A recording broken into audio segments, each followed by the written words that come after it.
All right. None of it. Are we ready here? Are we ready for a thing here? No correct answers on that round. What else is new?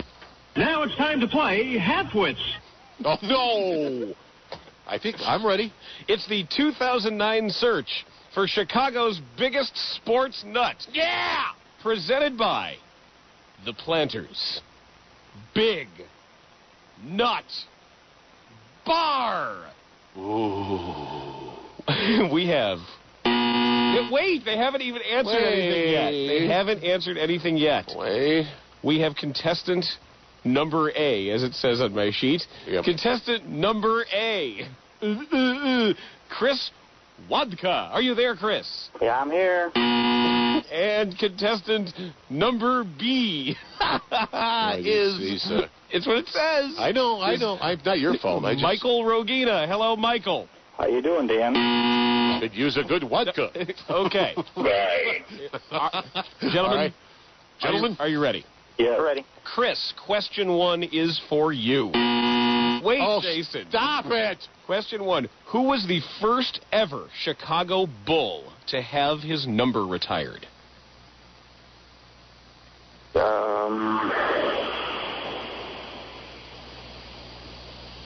Johnny Kerr.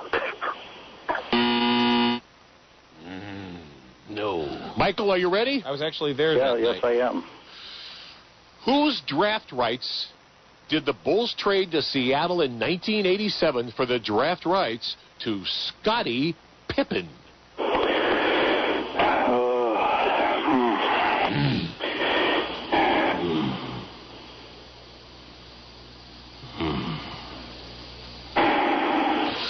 Drawing a blank on this one.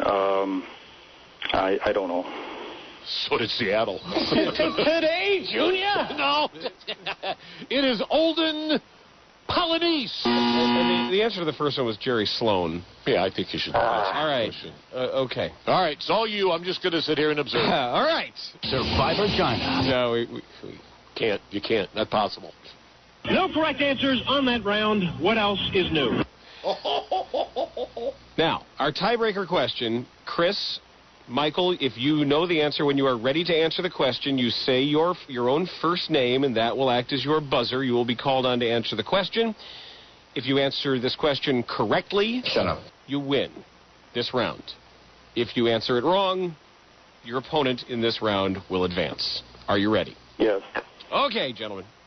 Who succeeded Chuck Tanner as White Sox manager in 1976?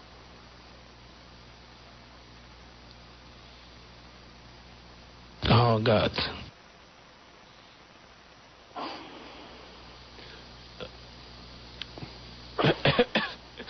Is this the infinite stare-off on radio? Well, I mean, I don't. What do we do if neither one of them? Neither one wants to answer. What do we do then, Dr. Fibes? Arm wrestle. Well, we're going to phone wrestle. Done that before. Give me your mama joke.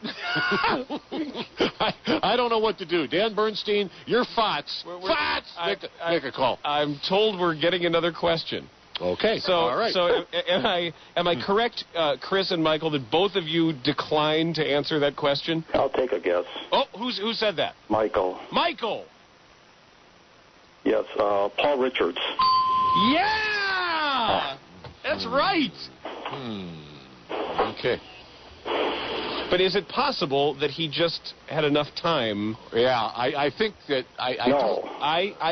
whether or not you did is... we told him we move on to the next question. Right. It matters whether or not it was possible for you to look I think up the old sand in the hourglass ran down. A decision already had been made on the other side of the glass to get another question. Yeah, we got to play it kosher, okay, Michael. Great. All right, if that and besides, we just like your guys' company. Yeah. Okay. We love to talk to you. We'd love to know more about you. Unfortunately, today we don't have time. But maybe sometime in the near future we're efforting a new question. Yeah, who's bringing me this question? Jackie Woo Woo. Oh, it's coming from Jackie Woo Woo? Oh, I don't know that. My wife is dead. I have a new wife. She's nice. Well, I would. My recommendation is we go ahead with this. Okay, here's the question. Okay. Here is the question. Here's the question. I knew the answer to that, Maddie. Thank you. Thank you for being thorough. But here, guys, Chris, Michael, are you ready for your replacement tiebreaker question? Yes. Who was the White Sox leadoff man for the 99-game winning team in 1983? Who was their primary leadoff man? Michael. Rudy Law. Very good. Yeah, Michael. That's nicely played, Michael. You deserve to win. You do. And you move on. Congratulations. Chris, thanks for playing. Thank you. All right, go out and have a nice shot of vodka. Thank you very much. All right. Like Doug Buffone, I, too, am a homo. Well, and now... Different question. The Are You a Homo is that's a different game, different question. Tiebreaker, though. That's a good tiebreaker. All right, do your bottom here so I can hear and listen and enjoy, and everybody can. Thanks for playing the 2009 search for Chicago's biggest sports nut, presented by the Planters Big Nut Bar. Congrats to Michael Rogina for making it to the next round, which will take place on it says on our show right here. Wow. The next round. I told him we liked this company. It's on 3/6, whenever that is. Friday. For Friday. Just as a reminder, the finale will be live at Joe's in Rosemont on April 30th. Hey, was George killing people at his updates again this morning? I didn't hear. He wasn't? Okay, because somebody emailed me and said he was burying people who didn't need to be buried again. Because that tends to happen in George updates, where random people start to die. I think as we move forward that I would recommend on the sheets that there are probably 2 backup questions. 3. Yeah. What if they don't answer twice? Well, then we all go home. I don't know. I think I got to be honest with you. I think these questions, at least some of them I've heard, are tougher than I would think they would be. This is a pretty good prize. This is Chicago's biggest sports nut. This isn't I can dial a phone. Yeah, but see, you don't have to prove how big your nut is when you get into it, though. Bum Phillips is still in the running for the job. Absolutely. I love Bum Phillips. What job, we don't know, but it's a good He's job. still running, and he's still looking. Skip Carey, whose pappy was the legendary Harry and whose son is Skip, died in his sleep last night. Make that his son Chip. Ryan Sandberg, now the Cubs' Double-A manager, and the great Sammy Baugh died at the age of 94. See, I'm telling you, people start dropping. When that mic opens up, people start going. The drive to stay alive may have been the drive that was contrived. What? Rounding third and heading home for the final time, Joe Nuxhall died today. Well, he did die. That was true. He actually did. Joe Nuxhall actually was dead. And I believe still is. We can check. No, I don't think so. I think he's listed as doing their games again. The Reds are ripping the Reds 7-0. That's the story. Joe Nuxhall undead and doing games. Back doing games. Right. He wanted to be close to dustbag, so he came back. If Donovan McNabb was the Bears quarterback, the Eagles would win the Super Bowl. After he repaired the injury to his hernia, of course. Do we have to take a break? He's not giving me a signal because I think he doesn't care anymore. I was just getting ready to discuss Bears football. Yeah? No, not really. No. Like the NFL is just sort of going on around them. Yeah, every other team is like doing stuff going on. And the Bears are like, well, we don't really need those people. I agree with them. Kyle Montana. They have him. And the whole Matt Castle thing, apparently Bill Belichick cut a deal and stuck with it, even though the better offer came in. He'd already agreed to that deal. And I guess there was less of a market than people thought, too. I think there were a lot of things at work there. I agree with that. You got Chicago Sports Radio 670 The Score.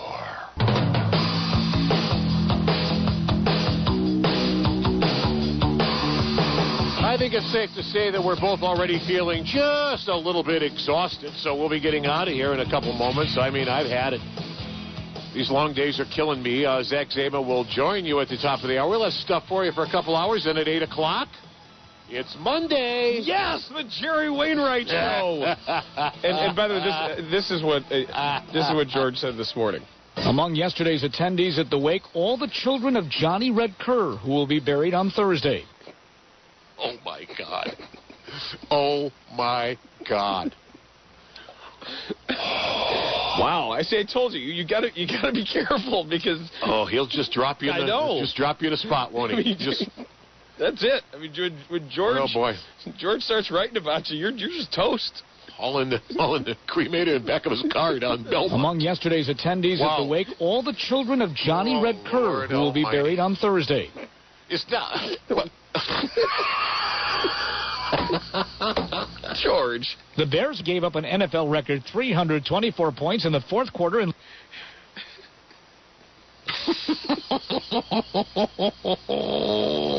Now George Ofman is joining us once again on Sports Radio 670 The Score with more information. George. Guys, I think there was a miscommunication. Actually, I'm going live on the update, and I apologize. There is no new information. Oh, we really had something that day. But if there is further lack of information, we'll get right back to you. We'll get back to you. Don Amici paid a visit to the Mike North Morning Show today, and after declaring he was gay, he then buried him on Thursday. George is a show. It's a whole show. Anyway, you have Jerry Wainwright, who would like to make one of George's updates, I believe. Jerry Wainwright actually is calling George to ask if he can be buried on Thursday. He got the body of a raisin. I tell you, I think Jerry, I think this is correct now, has a chance to set a record that nobody can ever break. Because, in the same season anyway, because if you lose all your Big East games, that will be 18 by the time it's done. And then, because they're allowing the bad into the tournament, that would be 19 in a row in the same season. I'd be safe to say nobody could ever beat that. I don't know how you could. I don't either.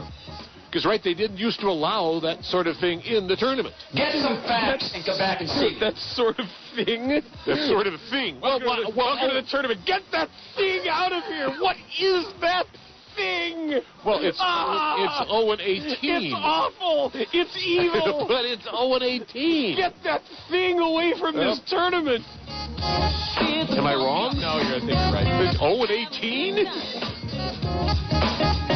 Anyway, we think our crack productions have the best of the damn business. Mr. Matamaticola. Shut up. I love Matamaticola. Yes, not as much as other members. Hey, Sarah, I think they're just saving it for the tournament. Saving what for the tournament? The good basketball. Oh, they're going to run through the Big East postseason tournament? Run the table. Does that count for me for a conference win?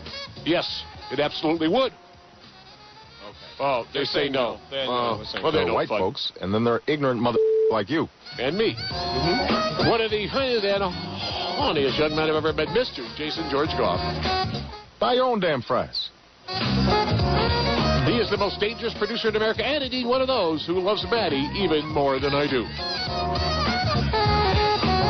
And how about your imaginary friend? He's our made-up Dominican cousin who did a great job turning around that bite, by the way. That was some speed there. Yuri Sukart. Oh boy, it's been a busy hour, man. We've exhausted ourselves. We thank you for listening, calling, faxing, emailing. We will try it all over again. We'll have Among yesterday's attendees at the wake, all the children of Johnny Red Kerr, who will be buried on Thursday. George, I'm gonna. I'd just like to hit him in the head. All right, we'll be sailing the full ship. The boat will be loaded tomorrow, and chances are so I will be too. Among yesterday's attendees at the wake, all the children of Johnny Red Kerr, who will be buried on Thursday. All right, have a terrific night. There's nothing you can possibly add to that. We will talk to you tomorrow afternoon, normal time.